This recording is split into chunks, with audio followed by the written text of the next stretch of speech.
So నాకైతే నా జీవితంలో మనశ్శాంతి లేకుండా పోతా ఉంది ఈ అమ్మాయిల వల్ల. ఇప్పుడు చూసినా గొడవ చిన్నదానికి.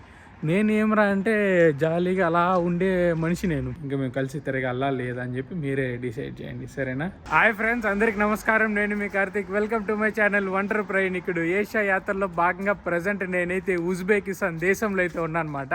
కరపల్ పాకిస్తాన్, ఉజ్బెకిస్తాన్ దేశానికి సంబంధించిన ఆఖరి వీడియో అనమాట ఇది. ఈ వీడియోలో మా ఎక్స్పీరియన్స్ మొత్తం మేమైతే షేర్ చేసుకుంటాము. ఎలా రావాలా, ఎక్కడ ఉండాలా, ఏం చేయాలా, ఏం తినాలా, ఎంత ఖర్చు అవుతుంది, ప్రతి ఒక్కటి మేము ఫేస్ చేసిన ప్రాబ్లమ్స్ ఏంటి, ప్రతి ఒక్కటి ఈరోజు వీడియోలో అయితే మీకైతే చెప్తాను. సో వీడియో మొదలు పెట్టే ముందు గట్టిగా ఒక లైక్ చేసుకొని తక్షణమే ఒంటరి పైన అయితే సబ్స్క్రైబ్ చేసుకోండి. నెగిన్ అయితే మీతో ఏదో చెప్పాలనుకుంటుంది, ఏంటో వినండి. అందరికీ నమస్కారం, స్వాగతం, సుస్వాగతం. Hello everyone, welcome. సలాం బహమేష్, హలో ఫషమైది. మీలో చాలామందికి ఇంటర్నేషనల్ డెస్టినేషన్ వెళ్ళాలని చెప్పేసి ఉంటుంది అనమాట. కానీ ఎలా వెళ్ళాలా ఏంటని చెప్పి మీలో చాలామందికి అయితే తెలియదు. మీ డౌట్స్ అంతా క్లారిఫై చేయడానికి మీ ఒంటరి ప్యాంట్ అయితే మీ దగ్గరికి అయితే వచ్చినాడు. కింద డిస్క్రిప్షన్లో లింక్ ఇస్తాను. ఆ లింక్ అయితే క్లిక్ చేసి వెంటనే మీ స్లాట్ అయితే బుక్ చేసేసుకోండి. నేనే పర్సనల్గా వచ్చి మీకు ట్రావెలింగ్ సంబంధించిన ఏ డౌట్ ఉన్నా క్లారిఫై చేయడానికి అయితే ట్రై చేస్తాను. చలో ఏమాత్రం ఆలస్యం లేకుండా వీడియోని అయితే మొదలు పెట్టేద్దాం పదండి. ప్రస్తుతానికి నేను ఉజ్బెకిస్తాన్ రాజధాని అయిన టష్కెంట్ నగరంలో అయితే ఉన్నాను. ఇక్కడ మీరైతే చూసుకోవచ్చు, ఇక్కడ యూనివర్సిటీ అయితే ఉంది, టష్కెంట్ యూనివర్సిటీ అనమాట. ఇక్కడ ఫుల్గా జనాలు అయితే చదువుకుంటూ ఉంటారు. హాయ్ ఫుల్గా జనాలు అయితే చదువుకొని హాయ్ హలో అని చెప్తున్నారు అనమాట. ఇక్కడ కొంతమంది జనాలు అయితే ఫ్రెండ్లీగా ఉంటారు, చాలామంది జనాలు అయితే ఫ్రెండ్లీగా ఉండరు అనమాట. అండ్ ఇక్కడ రోడ్లు పరిశుభ్రంగా ఉంటుంది, రాజధాని కాబట్టి. అండ్ ఇది హార్ట్ కాబట్టి, సిల్క్ రోడ్కి హార్ట్ కాబట్టి ఇక్కడ రోడ్లు ప్రతి ఒక్కటి చాలా పరిశుభ్రంగా ఉంటుంది అనమాట. మీరు వస్తున్నారంటే మీకు డస్ట్ అలర్జీ అలాంటివి కానీ ఉందంటే మీరేం కంగారు పడాల్సిన అవసరం లేదు. ఇక్కడ ప్రతి ఒక్కటి చాలా శుభ్రంగా అయితే ఉంటుంది. ఉజ్బెకిస్తాన్కి వస్తున్నారంటే ఎక్కడికి వెళ్ళాలో ఏంటో చెప్తాను, వినండి. మొదటిగా మీరు రావాల్సింది అయితే టష్కెంట్ అనమాట. వీళ్ళ రాజధాని అయిన టష్కెంట్కి అయితే వస్తారు. ఎందుకంటే ఫ్లైట్ టికెట్లు చాలా తక్కువలో దొరుకుతుంది. ముంబై నుంచి, ఢిల్లీ నుంచి మీరు సెంట్రమ్ ఎయిర్లైన్స్ అని చెప్పేసి ఒక ఎయిర్లైన్స్ అయితే ఉంటుంది. ఆ ఎయిర్లైన్స్ కానీ చూసినారంటే మీకు 5,000 రూపాయలకే ఫ్లైట్ టికెట్లు అయితే దొరికేస్తుంది అనమాట, వన్ వే. అండ్ ఇమిగ్రేషన్ చాలా ఈజీ. ఇంకా వీసా ప్రాసెస్ ఆల్రెడీ నా ఫస్ట్ ఇంప్రెషన్లో నేను చెప్పినాను. ఎవరికైతే వీసా ప్రాసెస్ తెలుసుకోవాలో ఆ ఫస్ట్ ఇంప్రెషన్ వీడియోని అయితే చూడండి, ఎండ్ స్క్రీన్లో అయితే ఇస్తాను. ఆ వీడియో చూస్తే మీకు క్లీన్గా వీసా ఎలా తీసుకోవాలా ఏంటి అని క్లీన్గా వివరించిన నేను. మీకైతే అది చూస్తే అర్థమవుతుంది. సో ఫ్లైట్ టికెట్లు ఎలా తీసుకోవాలో అయితే చెప్పినాను. అండ్ ఇక్కడికి వస్తున్నారంటే, టష్కెంట్కి వస్తున్నారంటే ఎక్కడ స్టే చేయాలో మీకైతే చెప్తాను, వినండి. టష్కెంట్లో సెంట్రల్లో అయితే స్టే చేయడానికి ట్రై చేయండి.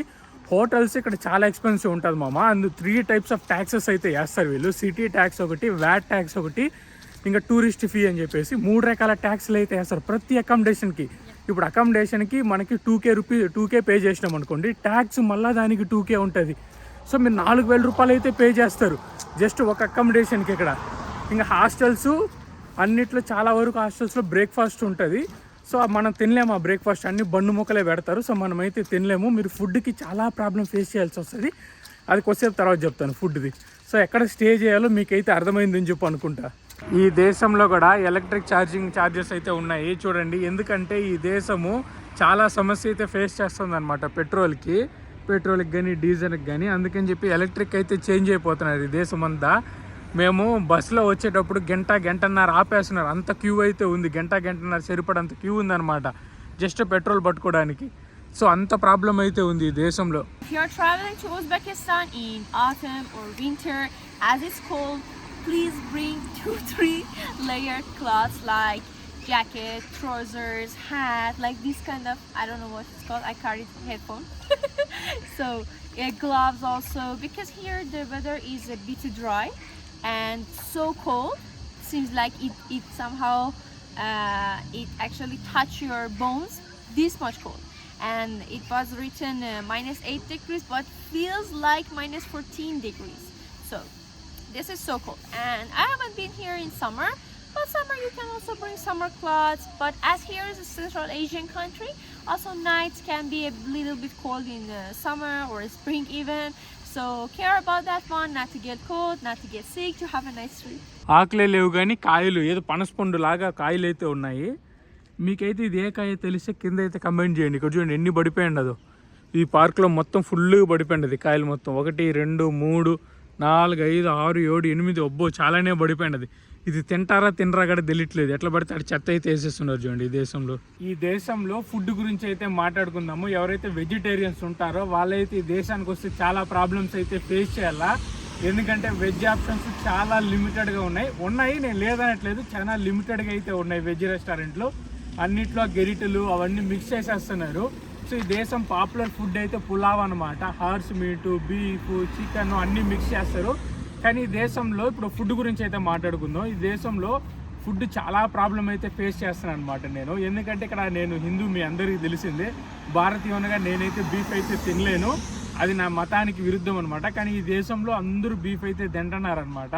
సో నాకు ఫుడ్ ఆప్షన్స్ చాలా తక్కువ అనిపించింది తినడానికి. మేనేజ్ చేసిన బన్ను ముక్కలు తీసుకొని, డ్రింక్స్ తీసుకొని, చిప్స్, లేసు అవి ఇవి తీసుకొని అలా మేనేజ్ చేసుకుంటా వస్తున్నాను అనమాట. ఈ దేశంలో ప్రాపర్గా మీల్ తినింది నేను టష్కంట్లో ఉన్నప్పుడు. ఇండియన్ రెస్టారెంట్లు అయితే ఉన్నాయి ఇక్కడ. ఆ ఇండియన్ రెస్టారెంట్కి వెళ్ళి నేను తినినప్పుడే ప్రాపర్ మీల్ తినింది.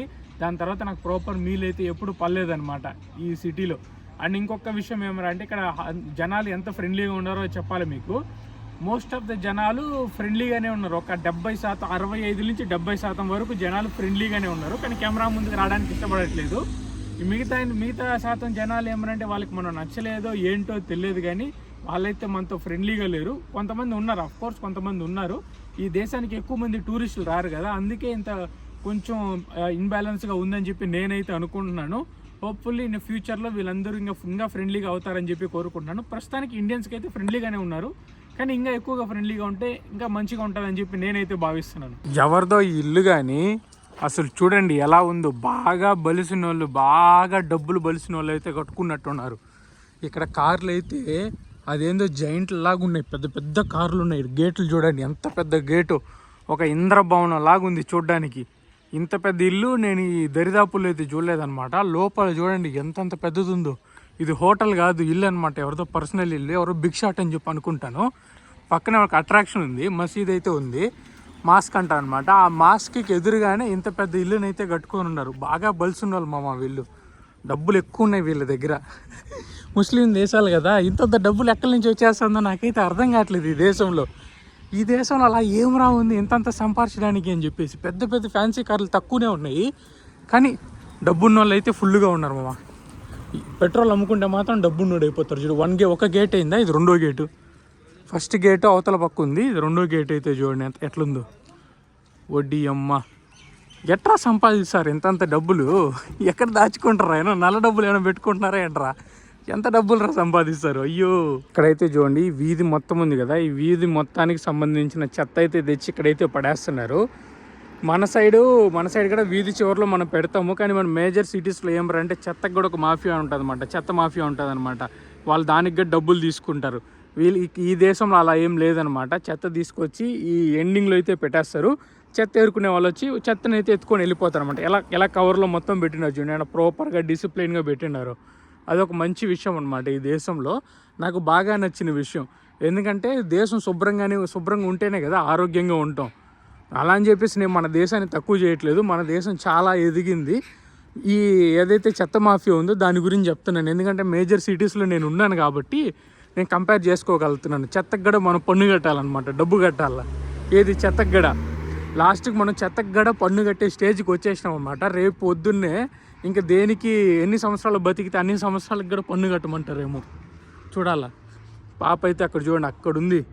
నేను ఈరోజు ఫైనల్ ఇంప్రెషన్ వీడియో చాలా బాగా తీద్దాము అని చెప్పి అనుకున్నాను, కానీ అమ్మాయిలతో అవ్వదుగా తీయడానికి. ఎప్పుడు చూసినా ఏదో గొడవ పెట్టుకుంటూనే ఉంటారు. నేను మంచిగా కాన్సెప్ట్ ప్రిపేర్ చేసుకొని రకరకాల యాంగిల్స్ మైండ్లో ఊహించుకొని ఇలా పెట్టి తీద్దాం, అలా పెట్టి తీద్దాం, ఇలా చూపిద్దాం, ఇలా అందంగా చూపిద్దాం జనాలకి అని చెప్పేసి. కానీ అమ్మాయిలతో ఇలా అవ్వదుగా. ఎప్పుడు చూసినా గొడవలు అన్నిటికీ గొడవలు అయ్యా. ప్రతిదానికి గొడవలు. అంటే నేను ఎలా ఆనందంగా ఎలా వీడియోలు తీయాలో నాకైతే అర్థం కావట్లేదు. బాగా టార్చర్ అయిపోతుంది అనమాట అమ్మాయిలతో వీడియోలు తీయాలంటే. సో నేను కుదిరినంత వరకు మీకు మంచి వీడియోలు తీసి చూపించడానికైతే నా వంతు ప్రయత్నం అయితే నేను చేస్తున్నాను. ఇప్పుడు మూడు మొత్తం చెడగొట్టిందనమాట వీడియో తీయనీయకుండా. చూడండి నా మొహంలో కనిపిస్తూ ఉంది ఎంత నిరాశగా ఉన్నాను నేనైతే. బట్ నా బెస్ట్ అయితే నేను ట్రై చేస్తున్నాను మీకు మంచి వీడియోలు చూపించి ముందు తీసుకొచ్చి ఇద్దాము అని చెప్పేసి, కానీ కుదరట్లేదు. ఏం చేద్దాం, ఇది అప్పటి నుంచి నేను ఎక్కడున్నాను, అదేదో ఒక సిటీలో ఉన్నాను. ఆ సిటీలో ఉన్నప్పటి నుంచి మొదలైంది ప్రతి దానికి రోజు ఏదో ఒక గొడవ. ఏకపోతే అమ్మాయిలకి అయితే మనశ్శాంతి ఉండదన్నమాట. సో నాకైతే నా జీవితంలో మనశ్శాంతి లేకుండా పోతుంది అమ్మాయిల వల్ల. ఎప్పుడు చూసినా గొడవ గొడవ గొడవ చిన్నదానికి. నేనేమరా అంటే జాలీగా అలా ఉండే మనిషి నేను. అన్నిటికీ గొడవలు అంటే ఏమంత అవ్వదు చెప్పండి. ట్రావెలింగ్ చేస్తున్నామా మళ్ళీ లేదంటే మనం గొడవ పడుతున్నామా తెలుసుకుంటే కదా అమ్మాయిలు. ఈ దేశంలో ట్రాన్స్పోర్ట్ కూడా కొంచెం యావరేజ్గానే ఉంటుంది. మీరు తక్కువ డబ్బులు వాడి ట్రాన్స్పోర్ట్ ఎలా కంప్లీట్ చేయాలో నేనైతే చెప్తాను నేనండి. మీరు వస్తున్నారంటే వీసా కార్డు కానీ మాస్టర్ కార్డు కానీ ఇంటర్నేషనల్ ట్రాన్సాక్షన్స్ అయితే ఎనేబుల్ చేసుకొని ఉంచుకోండి. ఇక్కడ బస్సెస్ కానీ మెట్రోస్ కానీ చాలా చౌక అనమాట. టష్కెంట్లో చాలా చౌక. బస్సులు అయితే 1700 సోమ్స్ అయితే పడుతుంది. అంటే మన కరెన్సీలో 12 రూపాయలు. మీరు ఎక్కడైనా ఎక్కి ఎక్కడైనా దిగేవచ్చు. కేవలం 12 రూపాయలు మాత్రమే ట్యాప్ చేసేసుకొని వెళ్ళిపోవచ్చు. మెట్రో అయితే 3000 సోమ్లు అయితే పడుతుంది. 3000 సోమ్స్ అనుకోండి 22 రూపాయల నుంచి 25 రూపాయల మధ్యలో పడుతుంది. మీరు ఎక్కడన్నా ఎక్కి ఎక్కడన్నా దిగేవచ్చు అనమాట. సో మెట్రోస్ బస్సెస్ అయితే యూజ్ చేయడానికి ట్రై చేయండి. ఇక్కడైతే చూడండి ఎంత చెత్త అయితే ఉందో. చెత్త మొత్తాన్ని ఈ చోట అయితే వేస్తున్నారనమాట. అన్ని డబ్బాలుగా అయితే పెట్టుకుంటారు. ఈ వీధుల్లో ఉన్న చెత్తనంతా తీసుకొచ్చి ఒక చోట పెట్టేసి ఇక్కడి నుంచి అయితే వీళ్ళు స్ప్లిట్ చేస్తారనమాట. ఒక ఫ్యామిలీ కూడా ఉండేది దాన్ని చూసుకోవడానికి. చెత్తని కంట్రోల్ చేయడానికి ఒక ఫ్యామిలీ కూడా ఉంది. నిజంగానే మంచి విషయం. చెత్తని కంట్రోల్ చేయడానికి ఒక ఫ్యామిలీ ఉంది అంటే బాగా చూసుకుంటున్నారు, శుభ్రంగా ఉంచుకుంటున్నారు దేశాన్ని, నగరాన్ని. అంటే నిజంగానే చాలా మెచ్చుకోదగ్గ విషయం. మీరైతే చూడండి, వాళ్ళైతే వచ్చి అందరూ వచ్చి చెత్త అయితే ఇక్కడ వేసేస్తున్నారు. వీధి మొత్తానికి సంబంధించింది. ఇలాంటివి ఉంటే చాలా బాగుంటుంది. నాకు నిజంగానే మంచిగా నచ్చింది ఇప్పుడు అది చూపించడానికి మీకు.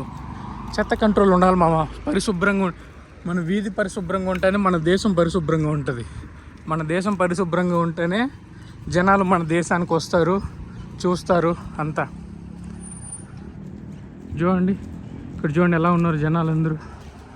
చాలా బాగున్నారు కదా. అలా ఇలా కొట్టుకుంటా అకామిడేషన్ దగ్గరికి అయితే వచ్చేసినాము. అసలు నాకు తనకి సమస్య ఏంటి, మా మధ్య గొడవలు ఏంటి అని చెప్పి చెప్తాను వినండి. ఈ గొడవ అంతా మేము సమర్కాండ్లోనో లేదా బుకారాలో ఉన్న దగ్గర స్టార్ట్ అయిందనమాట. ప్రతి చిన్నదానికి అరటిపండు తొక్క కోసం ఏంటి చిన్న వాటి కోసం స్టార్ట్ అయిన గొడవలు అది అలా అలా అలా అలా పెరుగుకుంటా ప్రతి చిన్న వాటికి గొడవలు వేసుకునేటట్టు అక్కడ దాకా వచ్చేసింది అనమాట. సో ఇంక దీన్ని ఇలానే వదిలేస్తే ఆ గొడవ ఇంకా పెరిగి పెద్దదైపోయి ఇంకా ముదిరిపోతుంది అనమాట.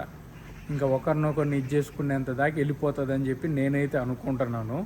సో అంతవరకు వెళ్ళడం వద్దు. మనకి మంచిది కాదు, ఆ పాపకి మంచిది కాదు. ఆ పాపకి మంచి భవిష్యత్తు ఉంది, మనకి బ్రహ్మాండమైన భవిష్యత్తు ఉంది.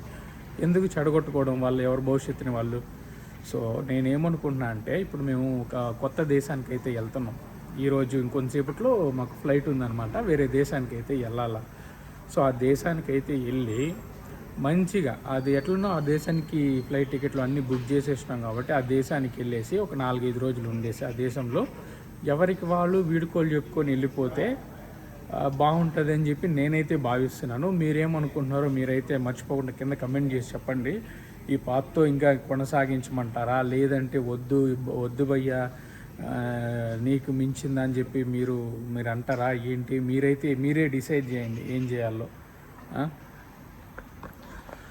పట్టుకొని చేతులు కానీ నొప్పులు వస్తుంది కెమెరాలు. మీరే డిసైడ్ చేయండి ఏం చేయాలో. మేము కలిసి తిరగాలా లేదంటే ఎవరి పార్టీకి వాళ్ళు వెళ్ళిపోవాలా? మీరే డిసైడ్ చేసి కింద అయితే నాకు కమెంట్ చేసి చెప్పండి ఏం చేద్దాము ఏంటి అని చెప్పేసి. నేనైతే ఆలోచిస్తున్నా, చూద్దాము ఎలా జరుగుతుందో ఏంటో. బట్ నేనైతే ఇంకా ఎవరి పాటుకు వాళ్ళు వెళ్ళిపోదాము అని చెప్పి అనుకున్నా. ఎందుకు ఈ పంచాయతీలు, ఈ గొడవలు? ప్రశాంతంగా మీకు తెలుసు నేను జాలీగా అలా తిరుక్కుంటాను, అట్లా జోకులు వేసుకుంటా సరదాగా అలా తిరుక్కుంటూ ఉంటాను. మాకు ఇన్ని టెన్షన్లు అంతా నెత్తికెక్కించుకొని ఇవన్నీ చేయాలంటే కొంచెం తలకాయ నొప్పిగా ఉంది. చూద్దాం, కుదిరినంత వరకు నా బెస్ట్ అయితే నేను ట్రై చేసినాను. నా ప్రయత్నం అయితే నేను చేసినాను. ఇంకా మీ చేతుల్లో ఉంది అవన్నీ. ఇంకా మేము కలిసి తిరగాలా లేదా అని చెప్పి మీరే డిసైడ్ చేయండి, సరేనా?